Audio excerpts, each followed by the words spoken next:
Para la querida comunidad que se reúne en este rincón oscuro de la red, para los coleccionistas de insomnio, los que tejen pesadillas y buscan lo que no tiene, ni debe tener, explicación, hoy no les traigo historias de otros.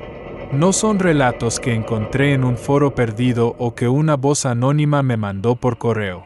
Hoy les voy a compartir un pedazo de mi vida, o de lo que queda de ella después de una serie de malas decisiones que desataron un infierno personal.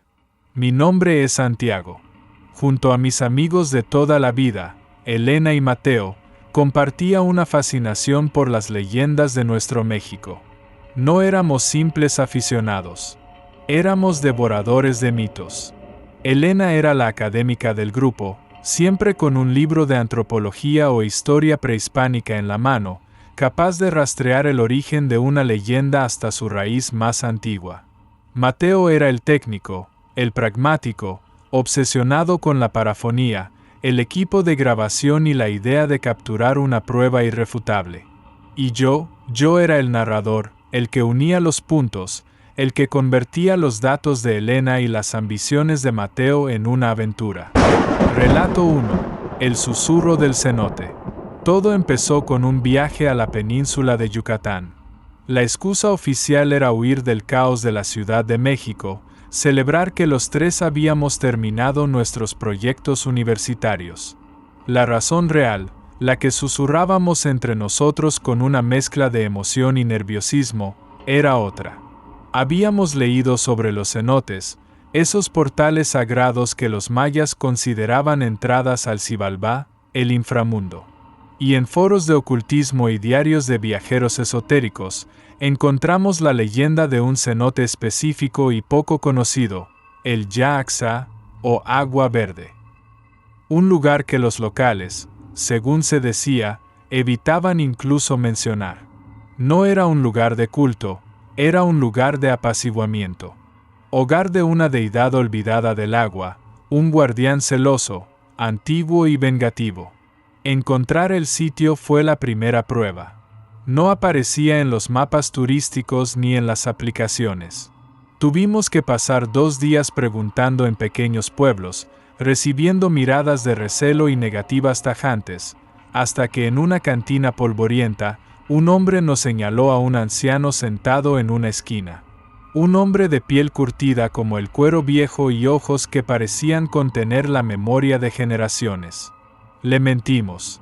Le dijimos que éramos fotógrafos de naturaleza buscando una locación única. Nos miró largamente, a cada uno, con una mezcla de lástima y sospecha. Finalmente, aceptó llevarnos hasta el inicio del sendero por una suma considerable. Hay lugares donde el hombre no debe meter los pies, ni el alma, nos dijo, en un español mezclado con maya. El agua guarda memoria, y la de ese lugar es una memoria con dientes. Fue su última advertencia. Caminamos casi 2 horas bajo una humedad sofocante que te pegaba la ropa al cuerpo. El aire era pesado, denso, y el sonido de nuestros pasos sobre la hojarasca se sentía como una profanación en un silencio que no era natural. Y entonces, lo vimos. No era un cenote de postal, de esos con aguas azules y turistas nadando. Era una boca oscura en la tierra, una cicatriz en la selva, una cueva de la que emanaba un frío que te calaba los huesos. Para llegar al agua, tenías que bajar por unas escaleras de piedra toscamente labradas, cubiertas de musgo, resbaladizas y traicioneras. El lugar te quitaba el aliento, pero no de buena manera. Un ojo de agua de un verde tan profundo que parecía jade líquido, inmóvil. Las estalactitas colgaban del techo como los dientes de una bestia dormida. Y el silencio era distinto. No era ausencia de ruido, era una presencia. Un silencio que pesaba, que te observaba y te juzgaba. Esperamos el atardecer. La ouija funciona mejor en el umbral, dijo Elena, recitando de uno de sus libros, entre el día y la noche, entre nuestro mundo y el otro. Pusimos el tablero sobre una roca plana. Era una pieza que habíamos encontrado en un mercado de antigüedades, de madera oscura y pesada. Encendimos 3 velas, sus llamas proyectaban sombras que bailaban en las paredes de la cueva como espectros inquietos. Mateo, siempre el práctico, sacó una grabadora de voz profesional. Por si pasa algo, o para reírnos de esto después. Esa frase se me quedaría grabada para siempre. Colocamos los dedos sobre el puntero. Estaba helado. Un frío que no era de la cueva, sino que parecía venir de adentro de la propia madera. Comencé yo. Mi voz sonó pequeña, insignificante, devorada por la acústica cavernosa. ¿Hay alguien aquí? Silencio. Nada. Nos miramos, una mezcla de alivio y decepción infantil en nuestros rostros. Lo intenté de nuevo, con más fuerza, proyectando la voz. Llamamos al espíritu que habita este lugar sagrado. Queremos hablar. Fue entonces que pasó lo primero.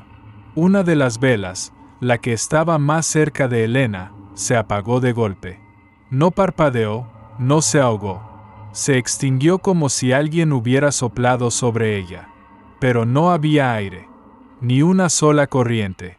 Elena quitó la mano del puntero como si le hubiera dado una descarga. Chicos, no sé si esto sea buena idea, susurró, y su voz tembló. Tranquila, dijo Mateo, aunque su tono ya no sonaba tan seguro. Es solo la humedad. Volvimos a poner los dedos. Y se movió. Lento al principio, casi perezoso, como si despertara de un letargo de siglos. Y luego, con una seguridad que helaba la piel. Deletreó una palabra, Tzul. Tzul, leí en voz alta. ¿Qué es eso? ¿Significa algo? Elena negó con la cabeza, buscando frenéticamente en su memoria de leyendas. Le preguntamos su nombre, pero solo repetía esa palabra. Tzul. Una y otra vez. Le preguntamos si era el guardián del cenote. El puntero se deslizó con una lentitud exasperante hacia el sí. Sentí un escalofrío que me recorrió la nuca y bajó por mi espalda. La atmósfera había cambiado irrevocablemente. La curiosidad se había evaporado, dejando solo un residuo helado de miedo. Una tensión que podías tocar, la certeza absoluta de que nos observaban desde las profundidades del agua verde. Fue Mateo quien hizo la pregunta que nunca debió hacer. Eres un dios, ¿cierto? Un dios maya. El puntero se detuvo en seco, y luego se movió con una velocidad violenta, furiosa, hacia el no. Y empezó a deletrear algo nuevo. Algo que nos congeló la sangre en las venas. N-O, S-O-Y, D-I-O-S, S-O-Y, L-O, Q-E, L-O-S, D-I-O-S-S, T-M-N. Un chapoteo violento en el centro del cenote nos hizo saltar. Alumbramos con nuestras linternas en un pánico ciego. No había nada. Solo las ondas expandiéndose en el agua, como si una piedra enorme hubiera caído desde el techo. Pero no oímos ni vimos caer nada. Elena empezó a llorar en silencio, con lágrimas corriendo por sus mejillas pálidas. Santiago, vámonos. Por favor, cierra esto ya. Tenemos que despedirnos, dije, mi voz un hilo, recordando las reglas básicas. No podemos solo irnos. Pusimos los dedos temblorosos de nuevo sobre el puntero. Nos despedimos. Gracias. Adiós. Pero el puntero no se fue al adiós. Se deslizó una vez más, despacio, con una cadencia deliberada, como si saboreara cada letra. M-I, A-F-U-A, M-I, C-A-S-A, U-S-T-D-S, N-O, S-E, V-A-N. En ese mismo instante, las otras 2 velas se apagaron al unísono. Oscuridad total, rota apenas por la luz temblorosa de las linternas que casi se nos caen de las manos. Y entonces, escuchamos el susurro. No venía de un lugar en particular. Estaba en todas partes. dentro de nuestra cabeza. Un siseo gutural, húmedo, palabras en una lengua desconocida pero cuyo odio era universal e inconfundible. El pánico nos rompió. Nos levantamos de un salto, tirando el tablero, las mochilas. Corrimos hacia las escaleras resbaladizas. Mientras subía a tropezones, escuché algo más que nuestros pasos aterrorizados detrás de mí. El sonido inconfundible de algo pesado y húmedo arrastrándose fuera del agua y sobre la piedra. No me atreví a voltear. Sabía que si lo hacía, me quedaría ahí para siempre. Salimos de esa cueva como almas perseguidas por el diablo y corrimos sin mirar atrás. Las ramas nos arañaban la cara y los brazos, pero no sentíamos dolor. No paramos hasta llegar al coche, que bajo la luna parecía un santuario, un faro de un mundo normal que sentíamos que ya no existía para nosotros. En el silencio del viaje de regreso, nos dimos cuenta. Lo habíamos dejado todo, la ouija, las velas, la grabadora de Mateo. Pero no fue así. No del todo. Algo se había venido con nosotros. Al día siguiente, mientras hacía la maleta con manos temblorosas, encontré una pequeña piedra negra y lisa en el fondo de mi mochila. Fría, pesada. Tenía la forma inquietante de un ojo cerrado. No recordaba haberla tomado. Pensando que era una simple piedra del camino, la tiré a la basura. Pero al llegar a Ciudad de México, al deshacer la maleta, ahí estaba de nuevo. En el bolsillo de un pantalón que juraría no haber usado. Fría. Ominosa. Esa fue la primera consecuencia. La segunda es el agua. Desde esa noche, no soporto el agua estancada. Ni albercas, ni la bañera llena. Cuando miro la superficie quieta del agua, a veces, por una fracción de segundo, me parece ver algo moverse en el fondo, algo oscuro. Y a veces, en el silencio absoluto de la noche, lo escucho. Un susurro húmedo, desde el rincón más oscuro del cuarto, repitiendo una y otra vez esa palabra, Tzul. Creímos que habíamos tocado fondo, que la lección estaba aprendida. Encerré esa maldita piedra en una pequeña caja de plomo que compré por internet y la enterré en un parque. Los susurros parecieron calmarse, pero la estupidez, o la arrogancia, es algo que se te pega al alma como una enfermedad. Pasaron unos meses. Intentamos volver a la normalidad, pero la normalidad se sentía falsa, como un escenario. Había una tensión constante entre nosotros. Mateo intentaba racionalizarlo, Elena se sumergió en sus libros buscando una explicación que la consolara, y yo solo quería olvidar. Creyendo que la distancia nos había protegido, cometimos el segundo error. Creímos que lo peor ya había pasado. Nuestro siguiente encuentro, en lo profundo de un bosque en Oaxaca, nos iba a demostrar que tan equivocados estábamos. Relato 2. La sombra del Nahual. Oaxaca siempre fue especial para nosotros. Su comida, su cultura vibrante, y sus leyendas, más oscuras y terrenales. A diferencia de la entidad desconocida del cenote, la leyenda del Nahual era algo que conocíamos desde niños. Historias de brujos y chamanes que tenían el poder de transformarse en animales. Perros, coyotes, jaguares. Bestias que rondaban de noche, a veces para proteger, otras para cazar. Eran cuentos de abuelos, pensábamos. Folclore. Llegamos a un pueblo enclavado en la Sierra Juárez, famoso por sus bosques de niebla. Rentamos una cabaña aislada, al borde de un mar de árboles. La idea de la ouija no surgió de inmediato. Fue en la segunda noche, alrededor de una fogata. El bosque nos rodeaba como un muro negro e impenetrable. El silencio no era de paz, sino que estaba lleno de pequeños ruidos que te ponían nervioso. El crujido de una rama, el ulular lejano de un búho, el viento que parecía susurrar entre los árboles. Fue Mateo quien lo propuso. Había comprado otra ouija en un mercado, una barata, de cartón y plástico, casi un juguete. Para quitarnos el mal sabor de boca, dijo, con una sonrisa que no le llegaba a los ojos. Para demostrar que fue la sugestión, el lugar. Aquí no pasará nada. ¿Qué es lo peor que puede pasar? Elena y yo nos miramos. El recuerdo del cenote seguía ahí, fresco y doloroso. Pero había algo más, una compulsión extraña, la necesidad de retar al destino otra vez, quizá para convencernos a nosotros mismos de que lo primero fue solo una alucinación colectiva. Aceptar fue nuestro error. Un error fatal. Pusimos el tablero sobre un tronco. El aire se enfrió de golpe, o quizás solo era el miedo anticipatorio.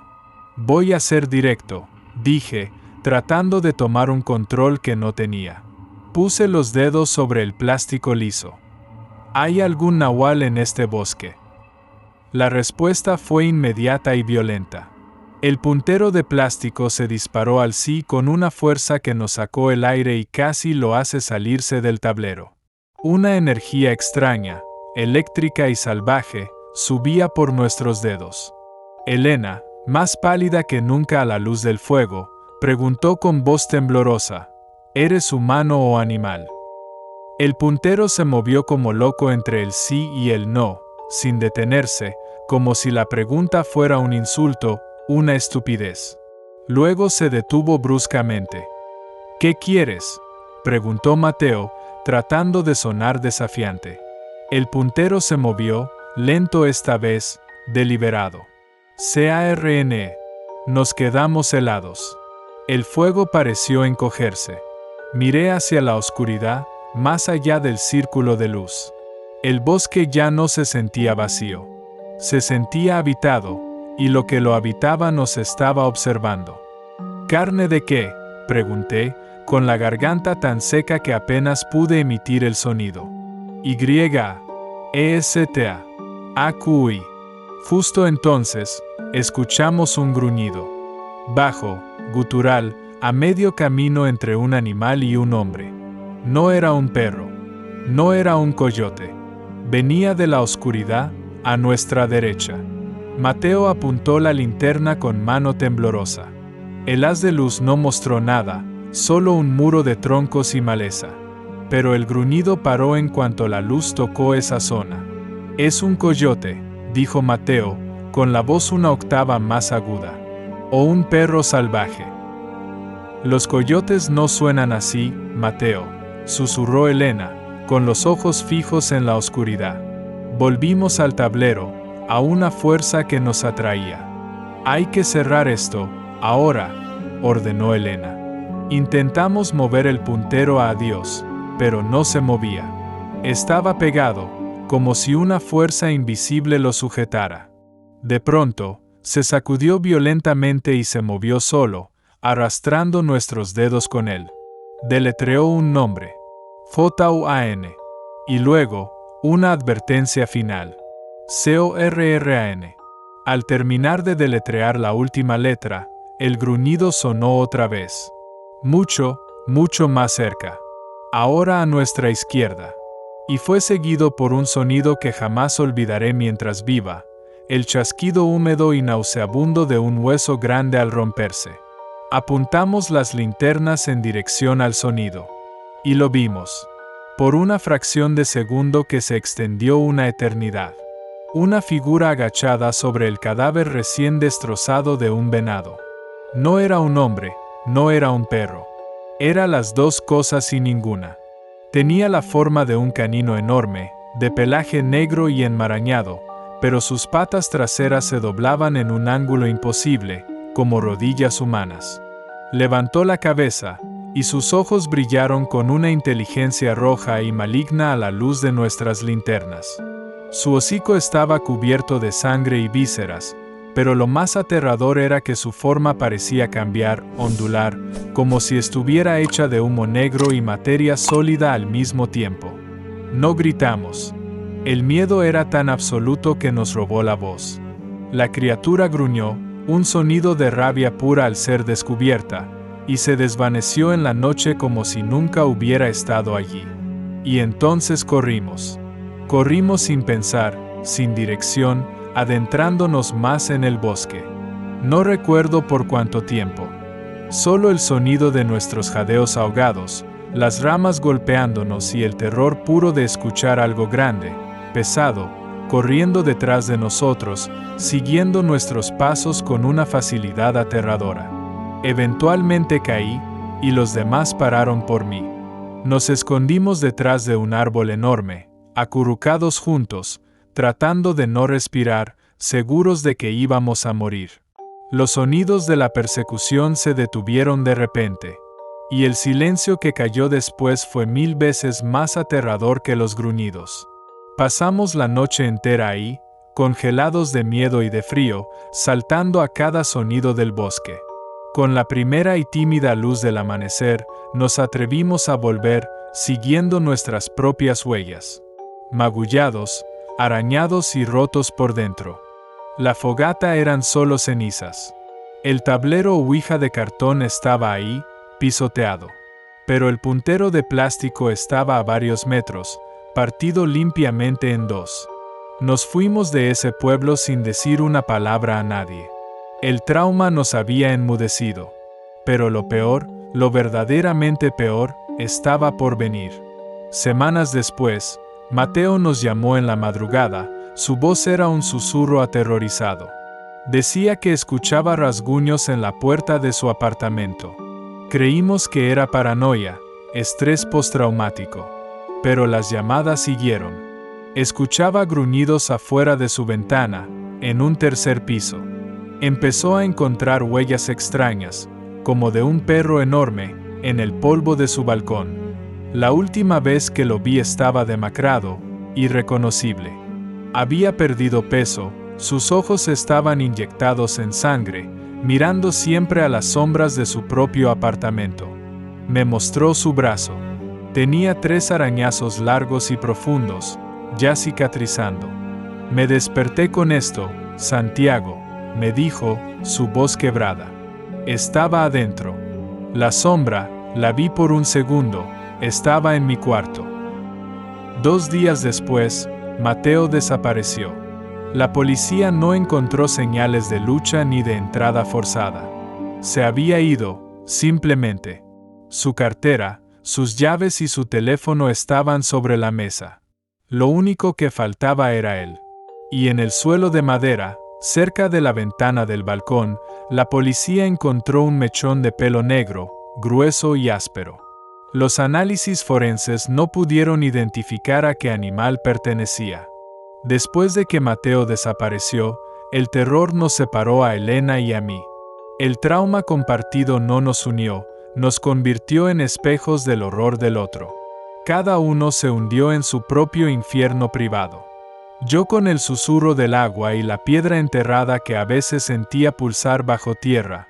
Ella, con el miedo a las sombras y una culpa devoradora. 2 advertencias no habían bastado. Habíamos profanado un lugar sagrado, habíamos invocado a una bestia por su nombre. Y uno de nosotros había pagado el precio. O eso creíamos. Nuestra última sesión, impulsada ya no por curiosidad, sino por la desesperada estupidez de encontrar respuestas, nos llevaría a las puertas de una leyenda urbana, en el corazón mismo de la Ciudad de México. A la confrontación final. Relato 3. La cita con el charro. Pasaron casi 6 meses. 6 meses de un silencio pesado, de culpa rancia y de un miedo que ya no era una emoción, sino un estado permanente de mi existencia. Elena y yo casi no hablábamos. La policía había archivado el caso de Mateo como una desaparición voluntaria. Solo nosotros sabíamos la verdad, una verdad tan monstruosa que no podía ser contada. Fue Elena quien me llamó una noche. Su voz sonaba frágil como el cristal, pero con un filo de determinación que me heló la sangre. Tenemos que hacerlo una última vez, dijo. Me negué rotundamente, con una violencia que no sabía que tenía. La sola idea de tocar otra ouija me daba náuseas. No, Santiago, escúchame, insistió, su voz rompiéndose. Es por Mateo. Necesito saber si está bien. Oh sí, si ya no está.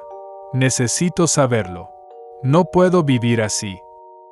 Su lógica era retorcida, la lógica de la desesperación más profunda, pero la entendí. La incertidumbre nos estaba matando más lentamente que cualquier bestia. Necesitábamos un cierre, cualquier tipo de cierre, aunque tuviéramos que arrancárselo a la misma oscuridad que nos había quitado todo. Decidimos hacerlo en mi apartamento, un lugar que estúpidamente considerábamos seguro, territorio neutral. El plan era claro, no invocaríamos leyendas, ni guardianes, ni nahuales. Solo a Mateo. Compramos un tablero nuevo, el más genérico que encontramos. Esperamos a la medianoche. Encendimos una sola vela blanca. Solo a Mateo, repetí como un rezo, como un mantra protector. Llamamos a nuestro amigo, Mateo Vargas. Mateo, si estás aquí, por favor, danos una señal. Pusimos los dedos sobre el puntero. Silencio. Minutos que se sintieron como horas.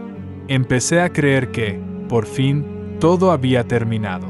Que las entidades que molestamos nos habían olvidado. Y entonces, se movió. No con la pereza del primero ni la violencia del segundo. Se movió con una suavidad, una elegancia seductora. Se deslizó sin esfuerzo hasta el sí. Elena ahogó un sollozo de alivio y dolor. Mateo, ¿de verdad eres tú? Acuí. Las lágrimas corrían por su cara. ¿Estás bien? ¿Dónde estás? N-O, P-U-E-D-O, D-S-I-R.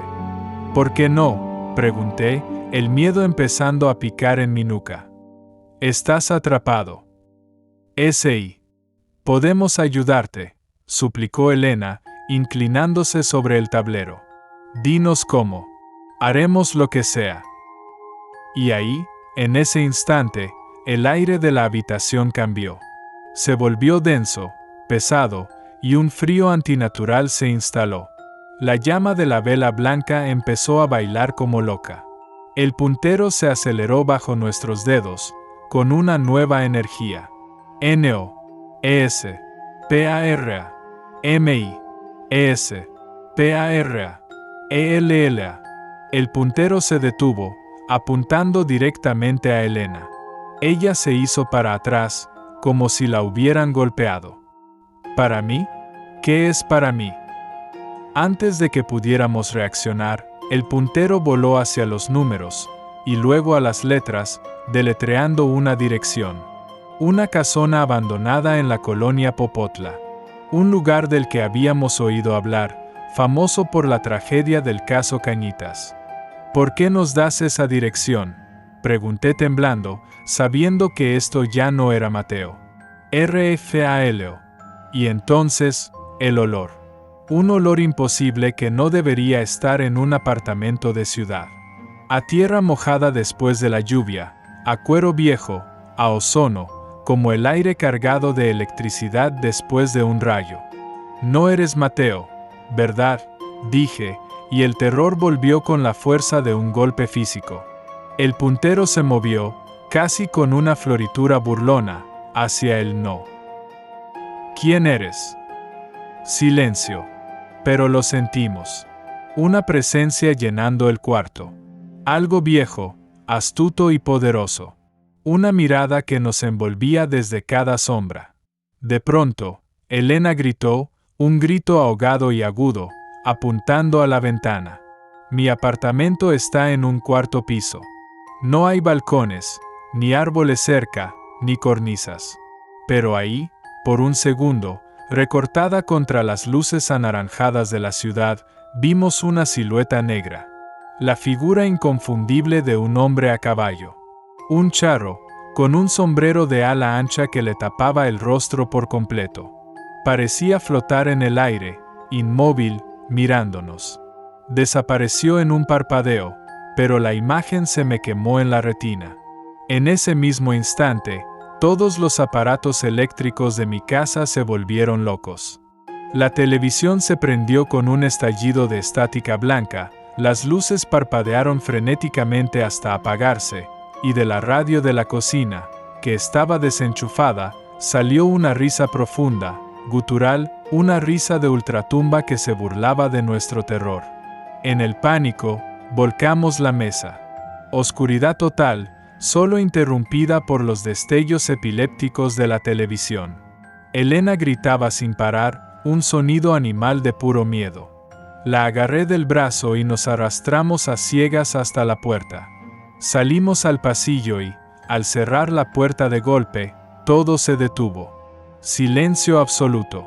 No volvimos a entrar esa noche.